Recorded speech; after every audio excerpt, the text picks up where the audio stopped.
Vamos a comenzar con la definición de los estados hipertensivos. En relación a la definición, hay que recordar el inicio de la elevación de la presión arterial. Entonces, cuando estemos frente a una gestante que tiene más de 20 semanas y cursa con presión elevada, o sea, hipertensión, y además cursa con proteinuria, y vamos a definir cada uno: hipertensión, una presión sistólica mayor o igual a 140, diastólica mayor o igual a 90, siempre dos medidas de forma operacional, ¿no? 2 tomas en ambos brazos separados por 4 horas. Esa es la definición operacional. Entonces, una presión elevada en una gestante más de 20 semanas con proteinuria. ¿Y cómo se define una proteinuria significativa? El gol estándar es en orina de 24 horas, cuando es mayor o igual de 300 miligramos, o también te pueden decir, ojo, más de 0.3 gramos. Un índice de proteína creatinina en una muestra de orina simple, más de 0.3. Muestra de orina simple, es la ventaja. O si no tenemos métodos cuantitativos, el cualitativo, que es la tira reactiva. Entonces, esto es lo clásico, lo frecuente con lo que nos vamos a topar. Una gestante que tiene más de 20 semanas con presión elevada y proteinuria. Entonces, a eso se denomina preeclampsia, ¿correcto? Y es la preeclampsia típica, la preeclampsia clásica que siempre la hemos conocido. Entonces, tienes que acordarte ahí la definición de preeclampsia, ¿verdad? 3 componentes: la edad gestacional, más de 20 semanas, presión elevada y proteinuria. ¿Estamos? Muy bien. Pero a partir del 2013, la Sociedad Americana de Ginecobstetricia define preeclampsia en ausencia de proteinuria. Entonces, una gestante que tiene más de 20 semanas, presión elevada, más de 140/90, y que no tiene proteinuria, puede ser preeclampsia. Pero en vez de la proteinuria, tiene que haber otro dato. ¿Y cuál es el otro componente? La falla de órgano, que puede ser por una plaquetopenia o trombocitopenia menos de 100.000, o una insuficiencia renal demostrada por una creatinina más de 1.1, o la elevación de enzimas hepáticas, TGO más de 70, duplicado, TGO más de 70, o edema agudo de pulmón, o la presencia de síntomas premonitorios.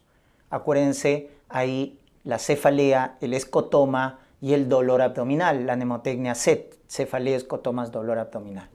Entonces, cuando tú tengas una gestante más de 20 semanas con presión elevada, pero en vez de proteinuria hay falla de órgano, entonces también es preeclampsia. Pero si quieres ser más específico, su apellido será preeclampsia atípica, ¿correcto? Esta es la preeclampsia típica. Entonces, en resumen, doctores, ustedes pueden considerar a una gestante en preeclampsia cuando tiene más de 20 semanas, cuando tiene presión elevada y cuando tiene o proteinuria o falla de órgano, ¿no? Por eso ahí están los componentes de la preeclampsia: presión elevada, proteinuria, falla de órgano, ¿ya? Muy bien, entonces esas definiciones tienen que dominarlas bien. Sobre todo los marcadores de falla orgánica, que son los que reemplazan a la proteinuria para también definir preeclampsia, ¿ya? Muy bien. Pero hay otros estados hipertensivos. Por ejemplo, tenemos la hipertensión crónica, que se define como aquella presión elevada, más de 140/90, pero que aparece en las primeras 20 semanas, ¿correcto? En las primeras 20 semanas. Y ese es el diferencial. Cuando ocurre en las primeras 20 semanas la presión elevada, eso se llama hipertensión crónica, o también cuando persiste en el posparto más de 12 semanas del posparto, ¿ya? Porque recuerden que la cura de la preeclampsia es el parto, o sea, terminar el embarazo. Pero si persiste en el posparto más de 12 semanas la presión elevada, eso también se considera hipertensión crónica, ¿se recuerdan? Muy bien. La gestacional, que es la presión elevada y que tiene más de 20 semanas y que no tiene ni proteinuria ni falla de órgano, no tiene nada, solo presión elevada y tiene más de 20 semanas. Entonces ahí será hipertensión gestacional. Para diferenciarla de la preeclampsia, que acabamos de ver, que tiene presión elevada, tiene más de 20 semanas, pero que tiene algo más, o bien la proteinuria significativa, o bien la falla de órgano, como estamos definiendo. Entonces en la preeclampsia hay algo más. La gestacional solo tiene presión elevada y más de 20 semanas. La preeclampsia tiene, además de eso, o proteinuria o falla de órgano. Eso tienen que entenderlo bien, por favor. Y tanto la gestacional como la preeclampsia son estados hipertensivos transitorios, porque normaliza la presión dentro de las primeras 12 semanas del posparto. ¿Correcto? Son estados transitorios de hipertensión, porque dentro de las 12 semanas del posparto se normaliza. Ya que si persiste la presión elevada pasada las 12 semanas, recuerden que se llama hipertensión crónica. Doctores, esto es muy importante. Tienen que definir bien su estado hipertensivo, ¿ya? Y uno más, cuando estamos en una gestante con hipertensión crónica, ya sabes qué es hipertensión crónica, cuando en las primeras 20 semanas tiene presión elevada. Y pasa las 20 semanas y aparece proteinuria. Entonces a eso le vas a llamar hipertensión crónica sobreagregada con preeclampsia. O sea, es una gestante que, por ejemplo, a las 12 semanas empieza a hacer presión elevada, ¿correcto? A las 12 semanas. Entonces es hipertensión crónica. Y que a partir de las 20 semanas en adelante empieza a aparecer proteinuria. Entonces a esa hipertensión crónica le vas a acuñar el término sobreagregada con preeclampsia, ¿ya? Finalmente son esos 4 estados hipertensivos que se pueden presentar en el embarazo. Entonces hay que tener muy en cuenta la definición. Vamos con la fisiopatología, muy interesante en la preeclampsia, ¿no? Comencemos con lo normal. Miren, ahí tienen la imagen de una buena placentación, de una buena invasión de las células del trofoblasto. Entonces, se tienen que acordar de fisiología, que acá hablábamos de que las células del trofoblasto, que están de color verde, miren cómo invaden la capa muscular de las arterias espirales. De tal manera que la arteria espiral, ¿no es cierto?, se dilataba. Entonces iba a haber bastante flujo y baja resistencia, ¿correcto? Y eso es finalmente lo normal, como estamos viendo. Bastante flujo y baja resistencia.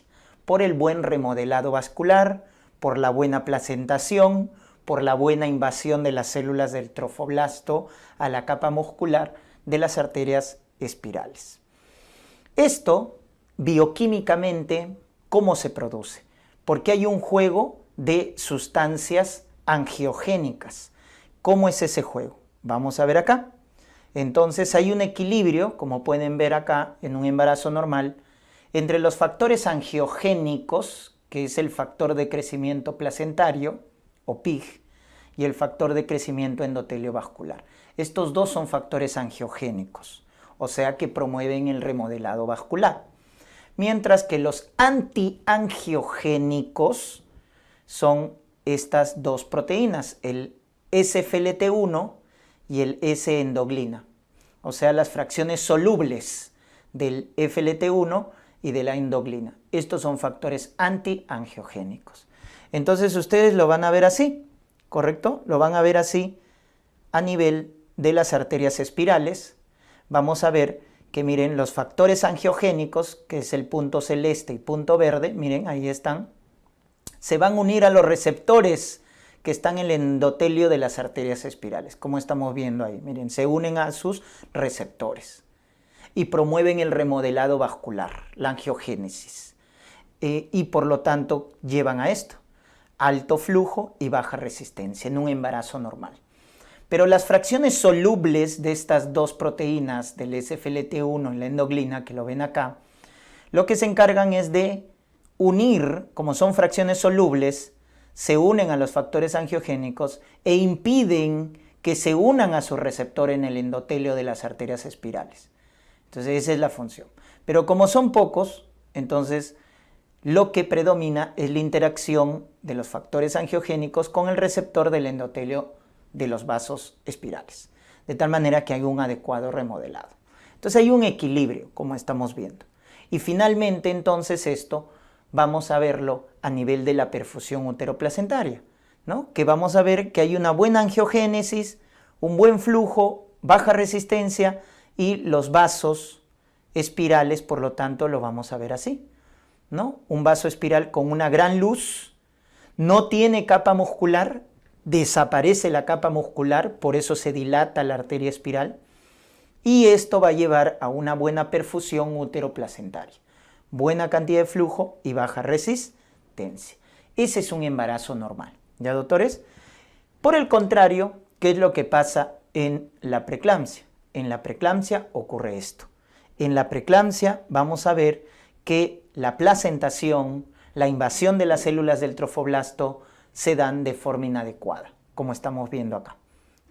Miren cómo las células del trofoblasto no invaden adecuadamente la capa muscular de las arterias espirales. Entonces, al no haber una buena invasión, la arteria espiral no se remodela y por lo tanto en la preeclampsia tenemos esto: bajo flujo y alta resistencia. La arteria espiral va a ser un vaso de bajo flujo y alta resistencia, como si no estuviera embarazada. Este es como si se tratara de una mujer que no esté embarazada, ¿correcto? Muy bien, entonces esto es lo que tenemos en la preeclampsia. Y bioquímicamente, ¿por qué se produce esto? Bioquímicamente se produce por esto de acá, porque predominan los factores antiangiogénicos, el SFLT1, la endoglina, miren, la fracción soluble, predominan sobre los factores angiogénicos. Entonces lo que vamos a ver acá es que como los factores antiangiogénicos predominan, entonces miren lo que pasa acá. Miren la fracción soluble cómo aumentó y se une a los factores de crecimiento, de tal manera que impiden la interacción de los factores de crecimiento con los receptores de los vasos. ¿Se dan cuenta la diferencia? Entonces miren cómo esas fracciones solubles impiden que los factores de crecimiento promuevan el remodelado vascular. Entonces se presenta esto: una arteria espiral de bajo flujo y alta resistencia. Entonces ahí están viendo la fisiopatología. De tal manera que en la preeclampsia vamos a tener esto: una arteria espiral delgada, pequeña, ¿correcto? Con una gran capa muscular, miren, una gran capa muscular. Su luz es pequeña. Entonces es un vaso de bajo flujo y alta resistencia. Entonces eso tienen que acordarse siempre en la fisiopatología de la preeclampsia.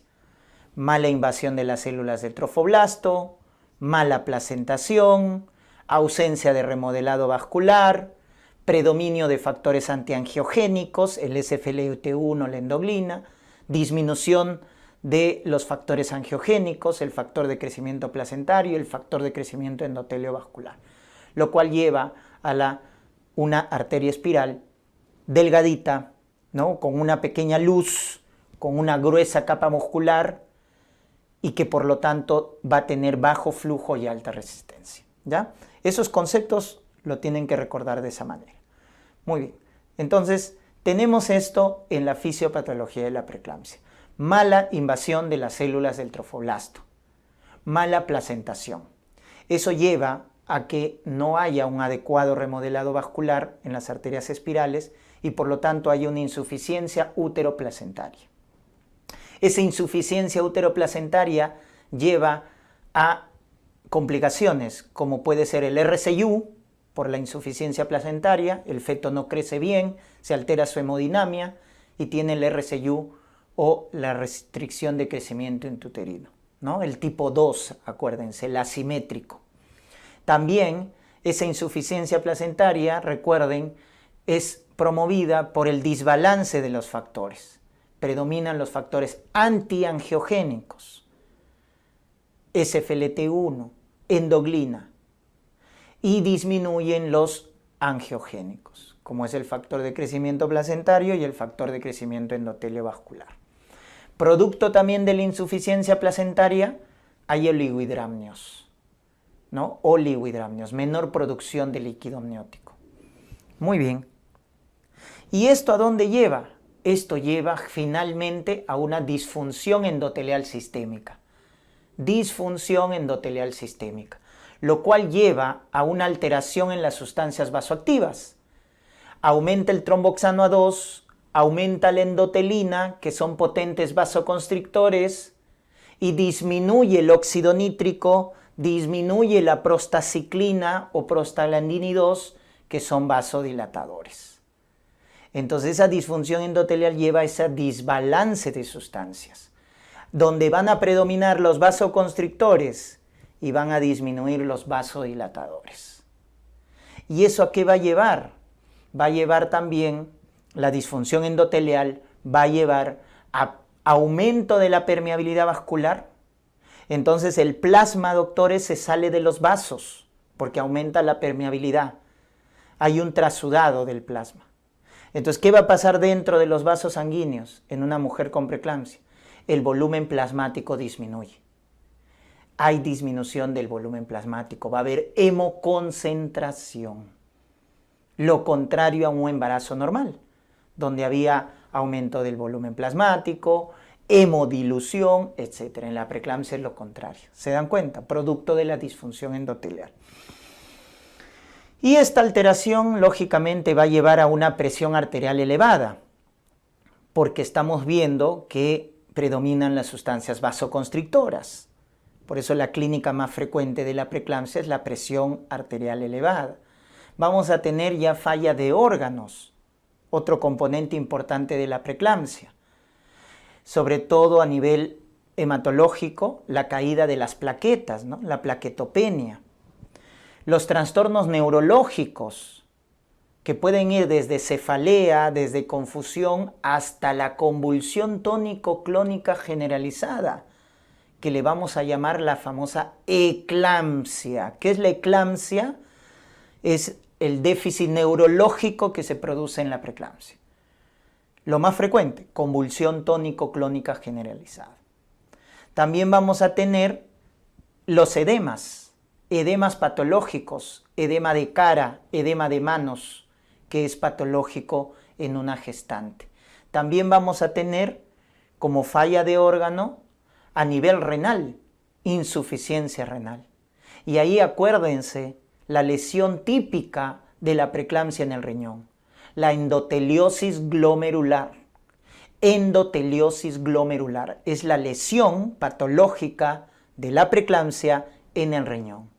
También vamos a tener, ¿no?, los cuadros de hemólisis, y eso, recuerden, va a constituir una complicación de la preeclampsia, que es el síndrome de Gell. Y también vamos a tener la falla hepática, que se manifiesta con aumento de transaminasas, porque la lesión típica de la preeclampsia en el hígado, doctores, es la necrosis hepatocelular. Necrosis hepatocelular es la lesión típica de la preeclampsia en el hígado. Entonces, finalmente vemos esos 4 procesos, doctores: mala placentación, insuficiencia placentaria, disfunción endotelial y falla de órgano. ¿Se dan cuenta? Entonces, eso estamos viendo como cascada fisiopatológica en la preeclampsia, ¿no? Por eso, finalmente, la preeclampsia, ojo, ¿ya?, produce falla finalmente multiorgánica, ¿no? Multiorgánica, ¿ya? Muy bien. Vamos con los predictores. Como la preeclampsia es una importante complicación que produce muerte materna, hay que predecir cuando una mujer, una gestante, está en riesgo de hacer preeclampsia. De eso se trata también la medicina, ¿no? No solo ser asistencial, sino ver la prevención, actuar a tiempo, de forma oportuna y tomar medidas preventivas. Entonces es muy importante analizar los factores predictores, que lo vamos a clasificar así: predictores clínicos, ecográficos y bioquímicos. Comenzamos con los clínicos, que son los factores de riesgo. Y ahí tienes que acordarte de los factores de riesgo mayores, ¿correcto? Entonces, ¿quiénes son? Ahí tienes a lo que viene a ser la preeclampsia anterior, una preeclampsia anterior, una hipertensión crónica, una diabetes, los trastornos inmunológicos, ¿correcto? Y lo que viene a ser la enfermedad renal crónica. Esos son los 5 factores de riesgo mayores, ¿correcto? Los 5 factores de riesgo mayores. Entonces, cuando hables de los predictores clínicos, ¿cuáles son los que tienen mayor asociación? Mayor riesgo relativo. A la cabeza, entonces, la preeclampsia previa, ¿correcto? Preeclampsia previa, a la cabeza. Luego, ¿a quién tenemos? A la hipertensión crónica. Hipertensión crónica. Y luego tenemos a la diabetes gestacional, diabetes, problemas inmunológicos, lupus, SAF, ¿correcto? Y a la enfermedad renal crónica. Esos son tus factores de riesgo mayores para preeclampsia. En algunas guías también colocan como factor de riesgo mayor al embarazo múltiple. En otras no. Ya va a depender de la guía o de las sociedades en la cual, ¿no?, se basan estos predictores. Pero bueno, entonces ahí tienes los factores que se consideran de alto riesgo para preeclampsia. Los demás son factores menores. Todos los demás, por ejemplo, obesidad, índice de masa más de 30, nuliparidad, por ejemplo, técnicas de reproducción asistida, ¿no? Las edades extremas, menores de 15 años, mayores de 40 años. Recuerden que enfermedad renal crónica es mayor, ¿ah? Junto con estos otros. ¿Ya? Entonces ahí lo estoy resaltando para que se acuerden quiénes son de alto riesgo y cuáles son los menores. Entonces obesidad, nuliparidad, etnia afroamericana, etc. ¿Ya? Podemos enumerar etnia afroamericana, mucha ganancia ponderal en el embarazo, edades extremas, ¿no? O adolescente o añosa, etc. Epilepsia. Todos los demás son menores. Entonces acuérdate siempre los mayores. ¿Ya? Por defecto todos los demás son menores.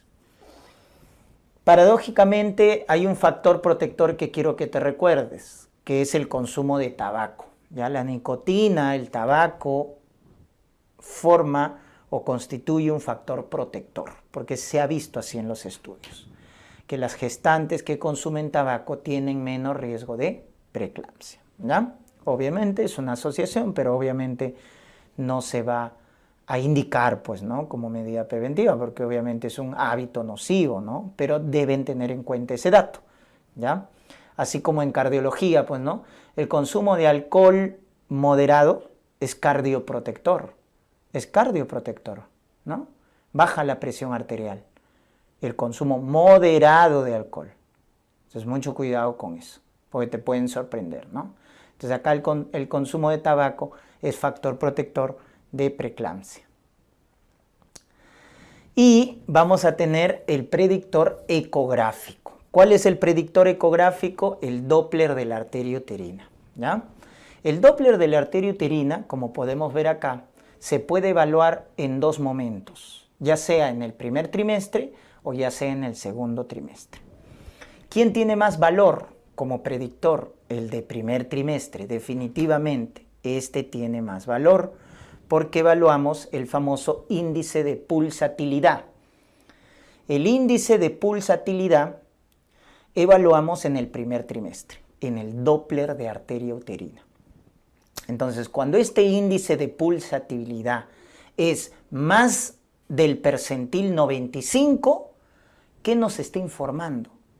Que la arteria espiral, en este caso, su remodelado es inadecuado. O sea, bajo flujo y alta resistencia.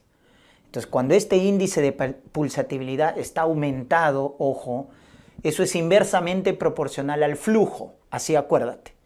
Flujo sanguíneo con índice de pulsatilidad son inversamente proporcionales. Entonces, si el índice de pulsatilidad es alto, por encima del percentil 95, el flujo es bajo. Eso es lo que te está representando. En cambio, en el segundo trimestre evaluamos el famoso notch protodiastólico. ¿Qué es esto de acá? esta muesca de acá es el notch protodiastólico. Ese notch protodiastólico en el segundo trimestre también lo que nos muestra es bajo flujo y alta resistencia, ¿no? Entonces eso hay que tener en cuenta. El Doppler de arteria uterina entonces en el primer trimestre, que se puede evaluar entre las 10 a 14 semanas, y el de segundo trimestre, que se puede evaluar entre las 20 y 24 semanas, nos sirven para predecir preeclampsia, ¿ya? Ahí está el notch protodiastólico, que es esa muesca al inicio de la diástole, y el índice de pulsatividad, que nos va a evaluar el remodelado vascular, ¿ya?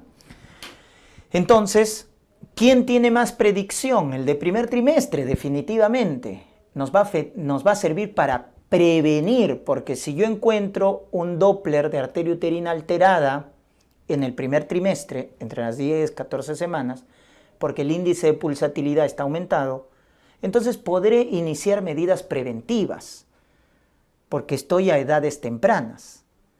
En cambio, el Doppler al segundo trimestre, cuando me detecta el notch protodiastólico, la gestante tiene 20-24 semanas. Ya no nos sirve tanto para prevenir, pero nos va a servir para identificar aquellas gestantes que van a necesitar un seguimiento más continuo, ¿ya? Entonces mírenlo de esa manera. El de primer trimestre nos sirve principalmente para prevención y el de segundo trimestre para monitorización, ¿correcto? Ya está. Luego tenemos los predictores bioquímicos y acá tienen que acordarse de los factores que participan en la angiogénesis. ¿Se acuerdan del SFLT1? Que era una proteína, una tirosinquinasa que actuaba como factor antiangiogénico. Si yo divido este cociente SFLT1 sobre factor de crecimiento placentario en la preeclampsia, ¿qué es lo que va a pasar? Entonces, este cociente normalmente debe estar disminuido. Eso quiere decir que es bajo riesgo para preeclampsia, ¿correcto? Pero cuando hay riesgo de preeclampsia va a aumentar. ¿Por qué? Porque en la preeclampsia, acuérdate, el factor SFLT1 va a aumentar, que está en el numerador, y el factor de crecimiento placentario disminuye en la preeclampsia. ¿Te acuerdas? Este aumenta y este disminuye. Entonces, si aumentas el numerador y disminuyes el denominador, tu cociente aumenta. Por lo tanto, un cociente de SFLT1 sobre factor de crecimiento placentario aumentado nos indica alto riesgo. Si es más de 85, alto riesgo para preeclampsia precoz, que es aquella preeclampsia que se presenta en las primeras 34 semanas, que es la preeclampsia más grave, la precoz. En cambio, si ese cociente es más de 110, alto riesgo de preeclampsia tardía. ¿Cuál es la preeclampsia tardía? La que se presenta a partir de las 34 semanas, que es la más frecuente, la preeclampsia tardía. Entonces miren cómo, dependiendo del valor del cociente, un cociente SFLT1 sobre factor de crecimiento elevado nos indica alto riesgo de preeclampsia, ¿ya? Muy bien, también el ácido úrico aumentado también nos puede predecir preeclampsia, etc. Entonces, finalmente, tenemos estos predictores que si nosotros conjugamos, entonces evaluamos factores de riesgo, ¿no? La historia clínica, los antecedentes, las condiciones maternas.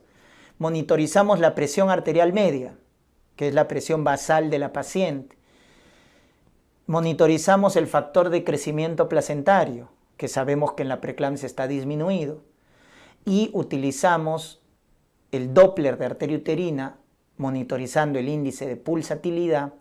Estos 4 factores nos pueden establecer de una manera muy específica el riesgo de preeclampsia.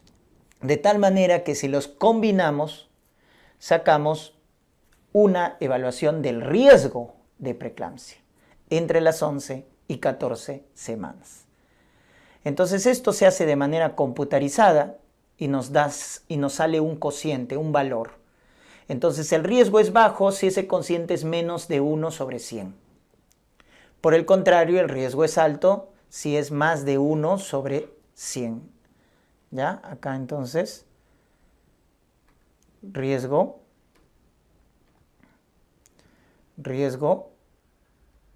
alto, ¿no es cierto? Ya está, ahí corregimos. Muy bien. Riesgo alto. Si es más de 1/100. Muy bien. Entonces, si el riesgo es bajo, la atención prenatal es normal, es el control prenatal habitual, pero si es alto, lógicamente vamos a tener que, a edades tempranas, y eso es la gran ventaja, administrar la medida profiláctica más efectiva para preeclampsia, que es con ácido acetil salicílico, a dosis de 150 miligramos, ¿no? Hasta que llegue a término, Entonces la aspirina se indica lo más pronto posible, ¿no es cierto? A partir de las 12 semanas hasta que llegue a término. Esa es la recomendación y eso es lo que en la práctica generalmente se debe realizar, evaluando los factores de riesgo, los predictores bioquímicos, los predictores ecográficos, etc.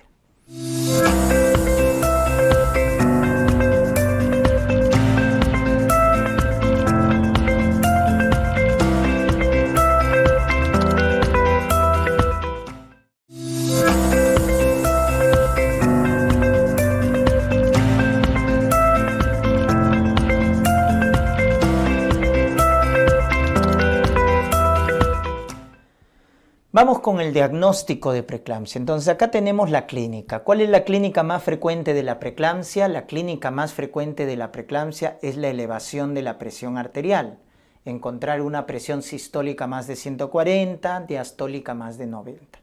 Lo otro característico es el edema patológico, el edema de cara, el edema de manos, que es patológico en una gestante, ¿no? Otras alteraciones que podemos encontrar ya a nivel neurológico, lo que comentábamos, el déficit neurológico y que constituye la llamada eclampsia, cuya manifestación más frecuente es la convulsión tónico-clónica generalizada, ¿correcto? Muy bien, en el feto se produce RCU, un RCU de tipo asimétrico, el tipo 2, o puede llevar incluso hasta el óbito, ¿verdad? Hasta el óbito. La orina espumosa, producto de la proteinuria.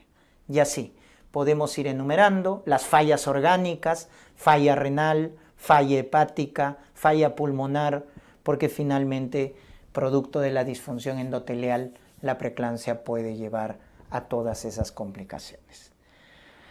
Pero lo más importante, doctores, y es lo que se tienen que acordar de memoria, ojo, porque siempre vienen los exámenes, ¿ya?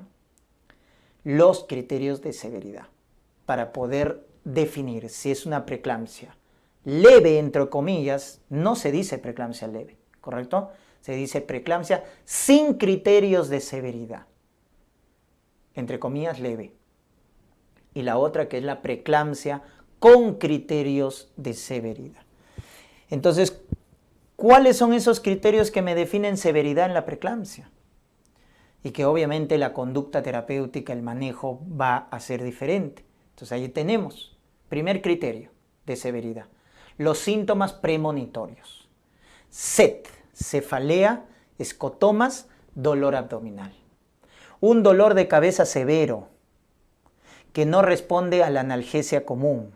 Le damos paracetamol, no responde. Y que no hay un diagnóstico alternativo que justifique el dolor de cabeza. Entonces, esa cefalea es un criterio de severidad para preeclampsia. Los escotomas, ¿no? Ver lucecitas, campos negros, etc. El dolor abdominal en hipocondrio derecho o en epigastrio. Igual, que no calma con analgesia común y que no hay ningún otro diagnóstico que justifique ese dolor en epigastrio o en hipocondrio derecho. Entonces, los síntomas premonitorios, mucho cuidado, porque dan severidad a la preeclampsia. La falla renal, que se demuestra con una creatinina más de 1.1, ¿ya?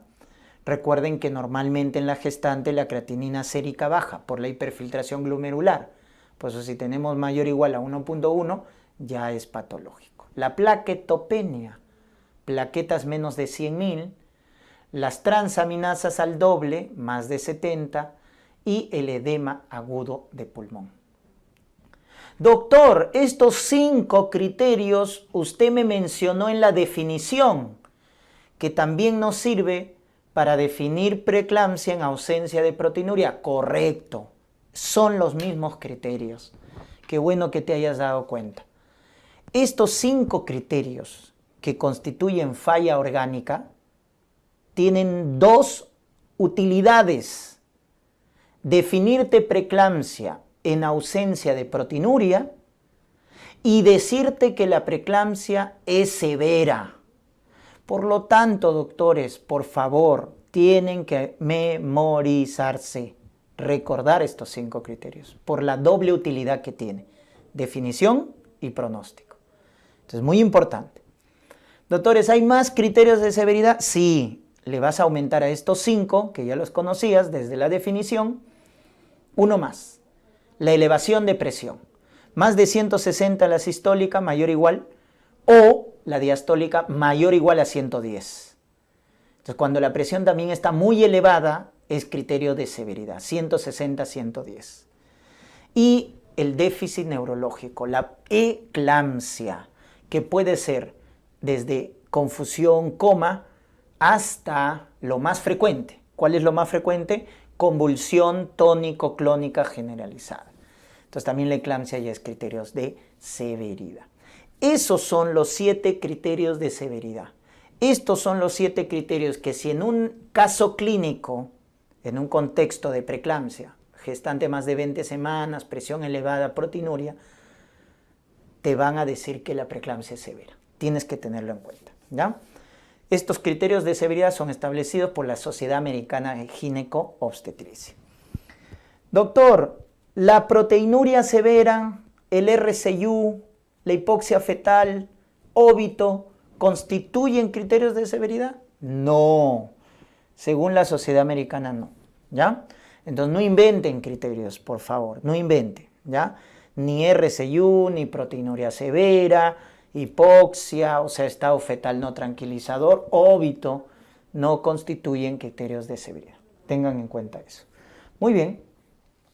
Luego tenemos las complicaciones. En las complicaciones, algo bien particular de la preeclampsia es el famoso síndrome de Hell. Y acá te tienes que acordar la triada del síndrome de Hell, que viene a ser la anemia hemolítica microangiopática, que lo puedes demostrar, como ves acá en el frotis de sangre, por los esquistocitos. O una bilirrubina indirecta más de 1.2, producto de la hemólisis. Segundo componente, elevación de enzimas hepáticas. LDH más de 600 o TGO más de 70. Y luego tienes la plaquetopenia, ¿correcto? Plaquetas menos de 100.000. Entonces, el síndrome de Hell es una complicación que se puede presentar dentro de una gestante con preeclampsia. Las siglas en inglés, ¿no? H de hemólisis, E y L, elevación de enzimas hepáticas, y la P, plaquetopenia. Ahí están los 3 componentes del síndrome de Hell. Hemólisis microangiopática, aumento de enzimas hepáticas y plaquetopenia, ¿ya? Muy bien, ese es el famoso síndrome de Hell. Te comento algo del síndrome de Hell. El 80% de los cuadros del síndrome de Hell van con preeclampsia, el 80% van con presión elevada, preeclampsia. Pero ojo, hay un 20% del síndrome de Hell que va con presión normal. Hay que tenerlo en cuenta. ¿Estamos? O sea que un porcentaje bajo puede ir con presión normal. La mayoría, lo más frecuente, es que vaya con preeclampsia. Por eso cuando tengas un caso clínico de preeclampsia y te dan estos datos de hemólisis, plaquetopenia o aumento de enzimas hepáticas, entonces ya es una preeclampsia con síndrome de Hell, ¿no? Es lo más frecuente, que se asocien en un 80%. ¿Estamos? Su síntoma premonitorio característico del síndrome de Hell es el dolor abdominal. Cuando tengamos entonces una gestante con dolor abdominal, mucho cuidado, hay que buscar síndrome de Hell, porque es su síntoma premonitorio característico. A diferencia de la eclampsia. En la eclampsia su síntoma premonitorio característico es la cefalea por el vasoespasmo cerebral. Entonces miren, por eso los síntomas premonitorios dan severidad, porque el hecho de que haya cefalea me está prediciendo de que va a ser eclampsia. El hecho de que haya dolor abdominal me está prediciendo que va a haber síndrome de Hell, ¿se dan cuenta? Eso hay que tenerlo en cuenta. Y un 30% del síndrome de Hell, ojo, se presenta en el posparto, mucho cuidado también. Puede haber síndrome de Hell en el posparto. Y cuando se descubre un síndrome de Hell en las primeras 20 semanas, doctores, descarten esto, síndrome antifosfolipídico. Cuando tenemos un Hell muy precoz, descartar síndrome antifosfolipídico. Por lo tanto, preguntarás antecedentes de trombosis arterial o venosa, antecedentes de abortos, óbitos, partos pretérminos, o antecedentes, en este caso, o en el laboratorio, tu anticoagulante lúpico, tu anticardiolipina, para confirmar un SAF. Otras complicaciones que tenemos es el ACV hemorrágico, que es la causa de muerte cuando la paciente convulsiona. Cuando una gestante hace eclampsia, convulsiona, ¿por qué se muere? Por el ACV hemorrágico, porque se rompen los vasos cerebrales y hay hemorragia intracerebral. Por eso se muere una paciente que convulsiona, recuérdenlo. La insuficiencia renal y también a nivel del feto, recordemos el RCU, ¿no? El RCU de tipo asimétrico o tipo 2 por la insuficiencia placentaria. Y así podemos enumerar más complicaciones: la prematuridad para el feto, coagulación intravascular diseminada, falla hepática, rotura hepática, etcétera, producto de la preeclampsia.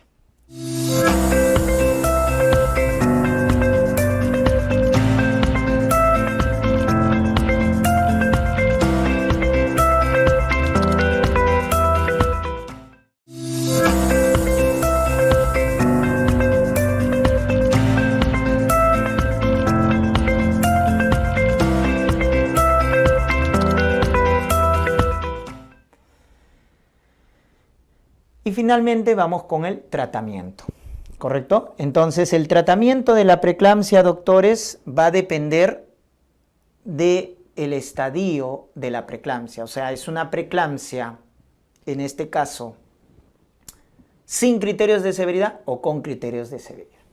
Entonces vamos a establecer una línea de tiempo, y si nosotros establecemos que es una preeclampsia sin criterios de severidad, o sea, leve, entre comillas, leve, entonces la conducta va a ser monitorización.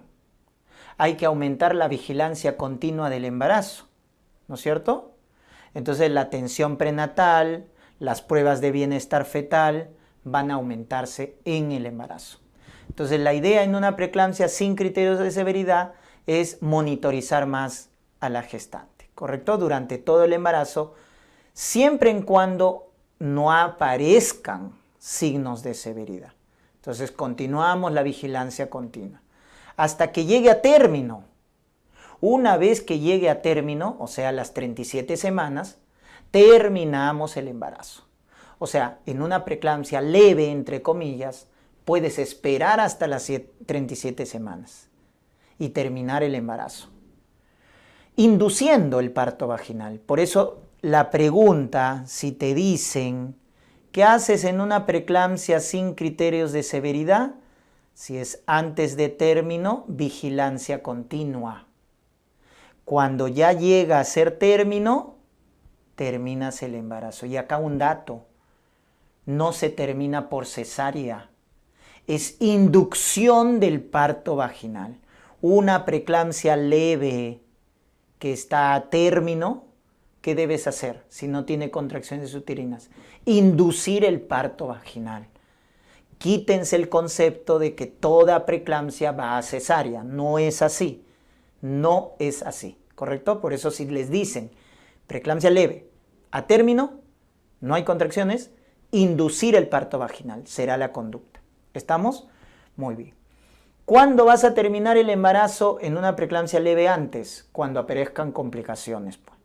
Si aparece, ¿no?, dentro de una preeclampsia leve, por ejemplo, un DPP, un RPM, un RCU por debajo, por un percentil por debajo de 5, hipoxia fetal.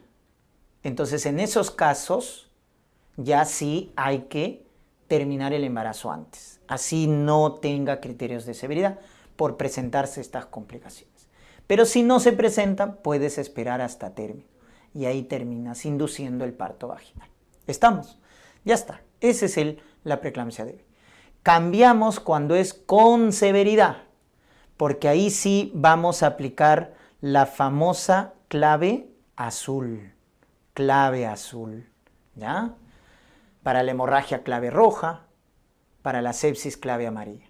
Para la preeclampsia severa, la clave azul, que básicamente consiste en un trabajo coordinado, en equipo, para atender la preeclampsia severa, la eclampsia, el síndrome de Hell, que son los cuadros más severos y con mayor morbimortalidad materna. Porque justamente el objetivo es eso, evitar la muerte materna. ¿Correcto? Muy bien, entonces cuando es severa, activamos la clave azul. ¿Y ahí qué es lo que hacemos? Ahí ya no podemos tener una actitud pasiva, o sea, de vigilar, de aumentar pues la conducta o la atención prenatal. No, ahí es sugerir terminar el embarazo. Cuando ya hay signos de severidad, debemos plantear terminar el embarazo. Siempre debes buscar eso en una alternativa cuando tengas un caso clínico de preeclampsia con signos de severidad. ¿Correcto? Terminar el embarazo. De forma inmediata, sobre todo cuando ya hay complicaciones, como por ejemplo una hipertensión refractaria, o sea, una hipertensión que no calma con 3 antihipertensivos. Hay que terminar. Cuando es un síndrome de Hell, cuando es un DPP, cuando es una eclampsia, cuando hay un RCU por debajo del percentil 2, cuando hay, en este caso, hipoxia fetal o estado fetal no tranquilizador. Sobre todo entonces en esas condiciones debemos terminar inmediatamente el embarazo. ¿Correcto? Eso siempre busca en una preeclampsia con criterios de severidad. Pero además de ello, hay otros componentes, como viene a ser el control de la presión arterial.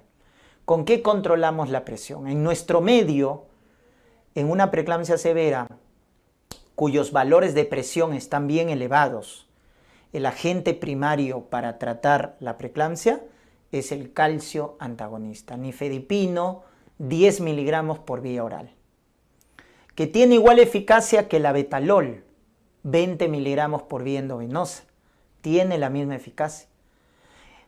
La hidralazina, que es un vasodilatador directo, pero que no contamos con este antihipertensivo en nuestro medio.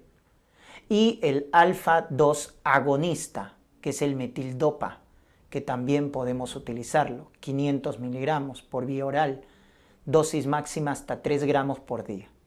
Entonces, estos antihipertensivos están aprobados en el uso de la preeclampsia, ¿correcto? ¿Cuándo vas a utilizar? Cuando los valores están bien elevados. Presión sistólica mayor o igual a 160, diastólica mayor o igual a 110. Ojo, solo cuando los valores de presión están bien elevados, utilizamos agentes antihipertensivos. Entonces, nifedipino, 10 miligramos por vía oral, que tiene igual eficacia que la betalol, 20 miligramos por vía endovenosa. Hidralazina no contamos. Y metildopa, 500 miligramos por vía oral, como agente complementario. Lo que también debes recordar acá es los antihipertensivos que están contraindicados. ¿Quiénes están contraindicados? Yeca, ARA2, nitroprusiato, ojo, te lo han preguntado. Los bloqueadores del sistema renina-angiotensina están contraindicados, ¿correcto? Están contraindicados. Muy bien. Y el otro componente importante para prevenir y para tratar la convulsión es el sulfato de magnesio. al 20%. El sulfato de magnesio es un neuroprotector, ¿correcto? Entonces lo que hace sobre todo es prevenir la convulsión, es decir, la eclampsia. Entonces cuando tenemos una preeclampsia con criterio de severidad, hay que darle sulfato de magnesio, ¿no? ¿Cuál es la dosis? 6 gramos en bolo endovenoso y luego 2 gramos por hora. Ese es según el protocolo de CIBAI. Pero también hay otro esquema de Suspan que nos dice 4 gramos en bolo y 1 gramo por hora. ¿Ya? Entonces, lo primero es en bolo, 4 a 6 gramos. Luego la dosis de mantenimiento, 1 a 2 gramos por hora. Y luego terminas el parto, o sea, terminas el embarazo, sulfato de magnesio, terminas el embarazo, porque el sulfato de magnesio se da por corto tiempo, ojo, eso es algo que también a veces se olvida. Se da por 24, máximo 48 horas, o hasta 24 horas del posparto. Hasta ahí se da el sulfato de magnesio, hasta 24 horas del posparto. Porque se supone que si estás con una preeclampsia severa, controlas la presión, das sulfato de magnesio y terminas el embarazo rápidamente. Entonces el magnesio lo das hasta 24 horas del posparto. Entonces acuérdate esas 3 medidas. Siempre en una preeclampsia severa busca esto. Sulfato, controlar la presión si está elevada y terminar el embarazo. Ese es el manejo de la preeclampsia severa, ¿correcto? Recordar en el sulfato de magnesio los niveles terapéuticos. Deberíamos dosar magnesio, miren, cuyo rango terapéutico es de 4 a 7 miliequivalentes por litro. Deberíamos dosar para ver esos niveles terapéuticos. Pero bueno, debido a las condiciones precarias de nuestro sistema de salud, ¿qué hacemos? Esperamos a ver los reflejos.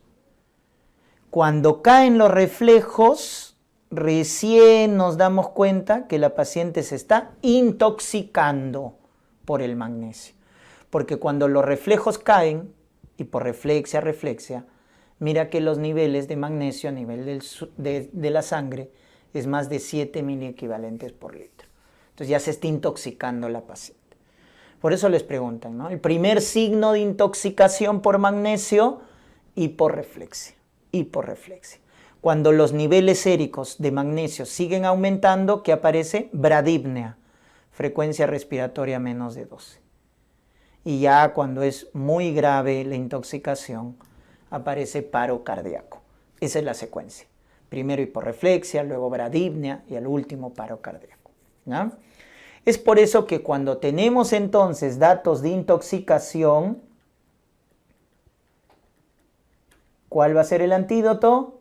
Gluconato de calcio al 10%. Es el antídoto frente a la intoxicación por sulfato de magnesio.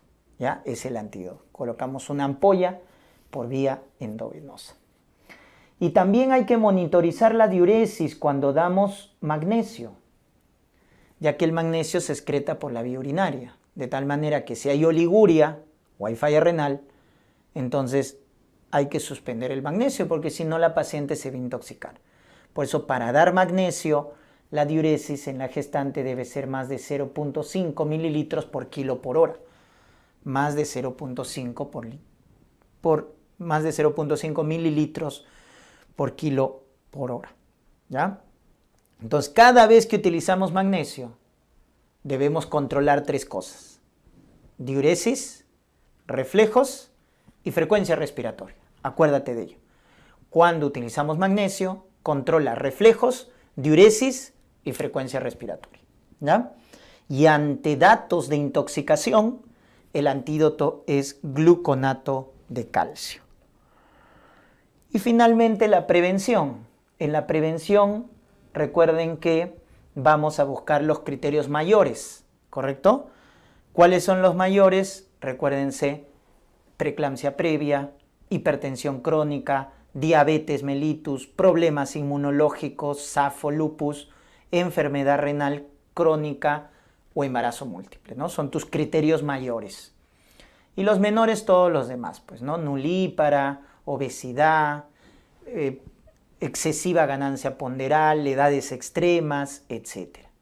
Entonces, cuando tengas un factor de riesgo mayor o dos menores, un factor de riesgo mayor o dos menores, utilizas tu principal medida profiláctica para prevenir preeclampsia.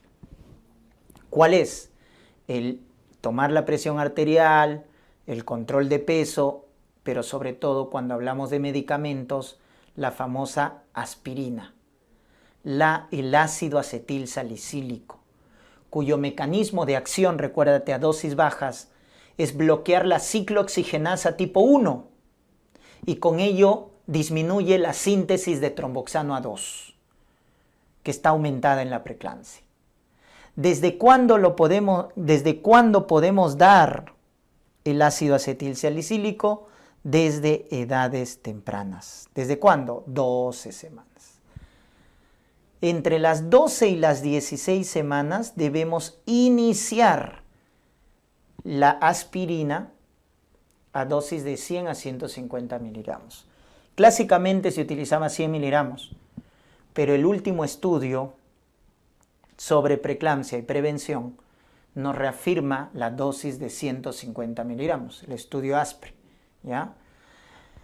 150 miligramos para prevenir preeclampsia. ¿Cuándo iniciamos?